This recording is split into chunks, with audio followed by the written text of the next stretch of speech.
Alright guys, welcome back to the podcast.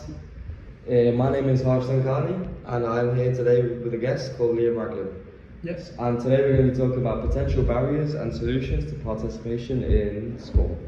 And the groups we're going to talk about in specific today are going to be women, older adults, young people, people with seen and unseen disability, LGBTQ plus people, and ethnic minority groups. So Liam, if you could just tell me a bit about yourself. My name's Start. Liam Raglan. I'm 17 years old. I go to college in Stephen Gerrard Academy, learn about sport, coaching, different things to do with sport. And Interesting. yeah, it's fun so far. It's been really good. So I'm enjoying my experience, and yeah, it's fun, and that's led me here today. Well, let's get started, okay? Yeah. So, women, if you just want to start us off with that. So the barriers that I've said for women are, well, the main barrier is definitely that prevents them from participating in sport is definitely the constant unfair gender stereotypes against them, where people in society believe that they're much more inferior to men, and historically labeling women as weaker and less competitive and not suited to strength-based sports that men are, and physical sports, leaving them having to participate in sports that don't get as much eyes on them, such as a lot of swimming and stuff. Yeah, it does get, but not as much as you'd see football and stuff like that. Although football is developing, but in the Canary Islands especially, it's an issue. The main sports that women don't really aren't allowed to participate in. It's not seen as suitable, sort of. Yeah. And my solution to this would be to introduce firm sanctions and strict sanctions for anyone discriminating against women, and judging them for trying to participate in these more physical sports, because in 2026 women should be allowed to participate in all sports, no matter the physicality or ability or whatever. And also the more women that played in these sports, to link it to jobs, it would create more jobs for women, such as coaches, because if women were participating more within sports, you'd want female coaches coaching the women so they feel more comfortable and confident. So it would create a lot more jobs for athletes as well if their participation was higher, and yeah, especially if it's your daughter or something, you'd want to go to a female coach. Yeah, absolutely. Yeah, you'd be able to relate more to the female, and you'd feel safer as a parent knowing that your daughter's in a safe environment with another woman that she can look up to as a role model. Yeah, that's pretty good. That. Right. Next, let's go to older adults. So I'll start us off with that. The potential barriers to participation for older adults, I've said, is them having health concerns and fear of injury. As a lot of older adults already suffer with medical conditions and different things like that. They may feel that engaging in physical activity can worsen the medical condition or injuries that they already have, or they could risk. Engaging increases the risk of these things, so they just completely avoid it.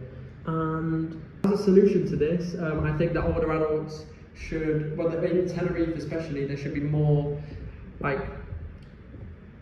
clubs specifically tailored for older adults and people of that age range, so that they feel safe and knowing that it's more for enjoyment and recreational reasons rather than high performance and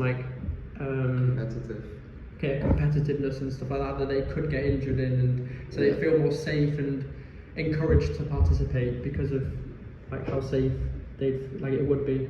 They don't have to worry about the risk of getting injured unless they slipped over or something like absolutely. that. But it's not a physical sport, but they're going to get injured. So yeah. Yeah. Okay, and then the next one would be younger people. Yeah. So what we said for that?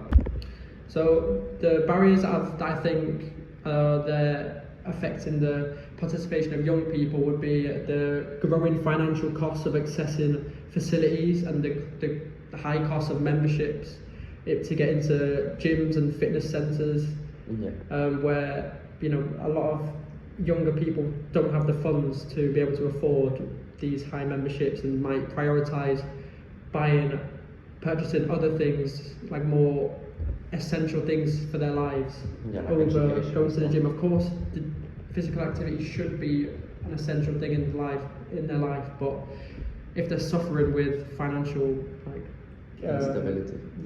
instabilities, they just might completely avoid this and just not think it's as important as maybe other things are. And also maybe the fact that a lot of young people are they have academic pressures Yeah.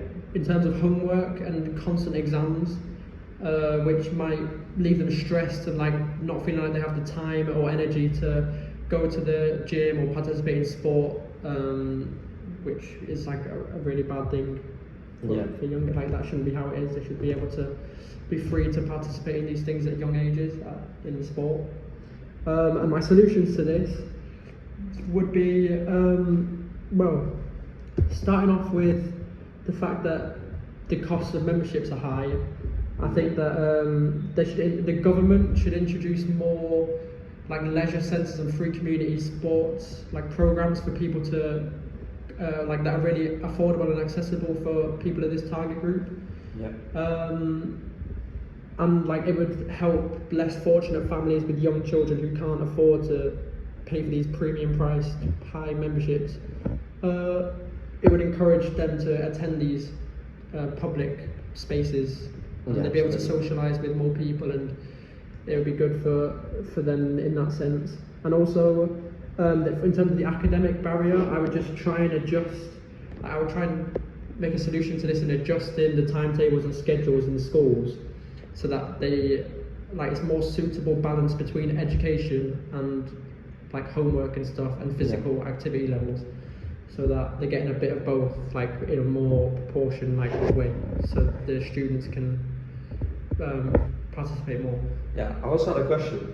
When you went to school, did you have a lot of time for PE or physical exercise? Not really, honestly. But now in college, yeah, because I'm in a sport college, it's dedicated all around staying fit, staying healthy, diet, nutrition, all of that. So it's really, really good. Whereas in school that I used to go to, just general school, we only had a few lessons, a couple lessons a week in 7-hour days. So there should have been a lot more. There was a lot more opportunity. We'd do pointless lessons, which are way less important and aren't going to benefit us in the future over physical activity, which is essential for our health and your well-being and everything.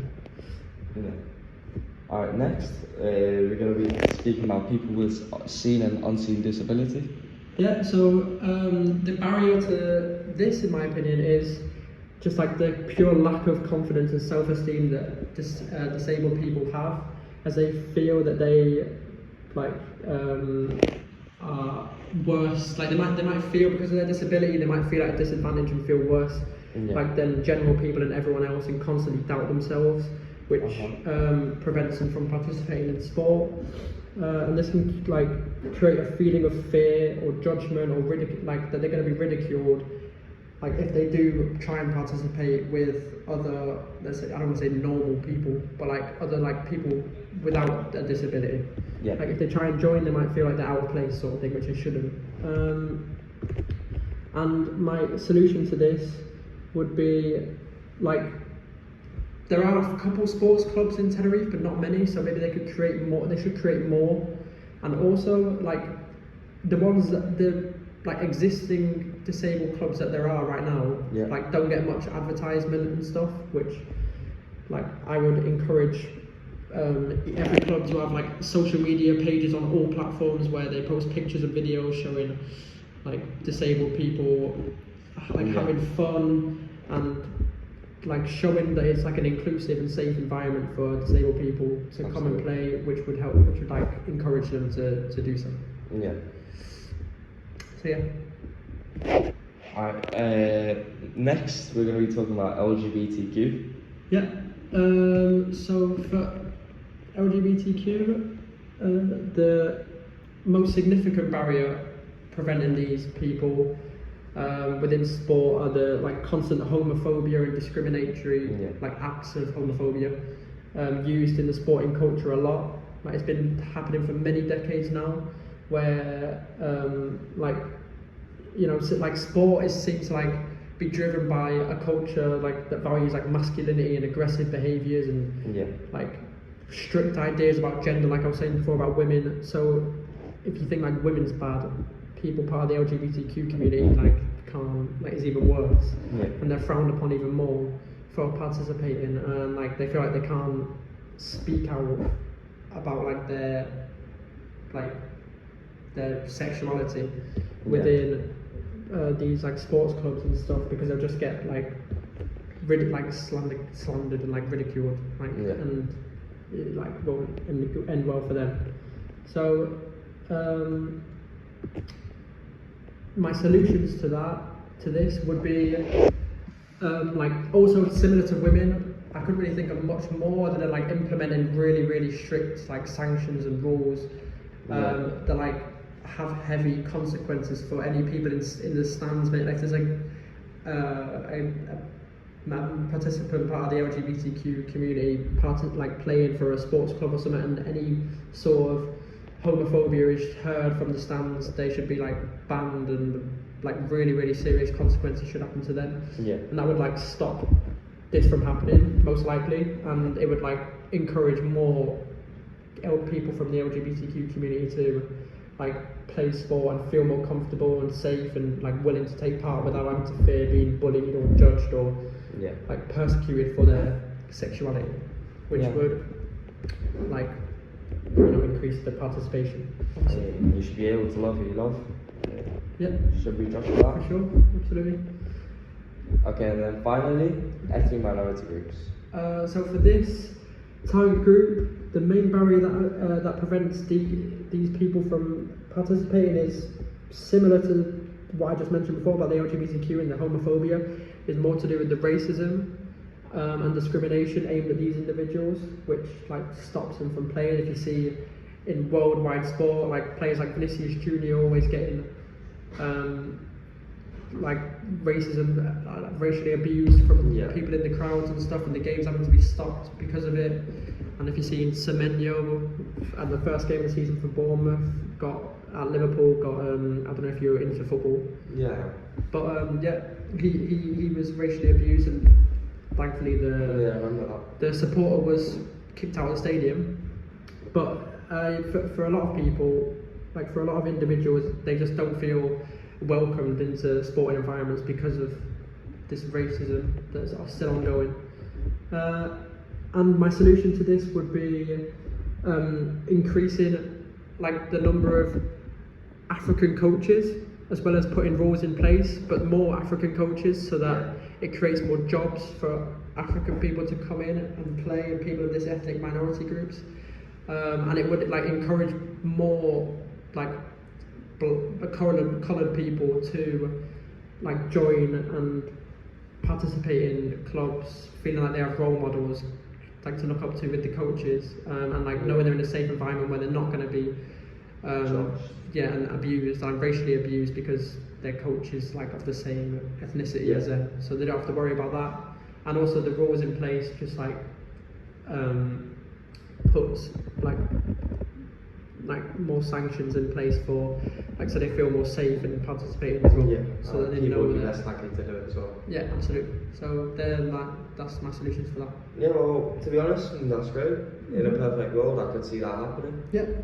Yeah, well, thank you very much for coming today. Thanks, Harsh, for having me. Yeah, see you next time, mate. Cheers, thanks.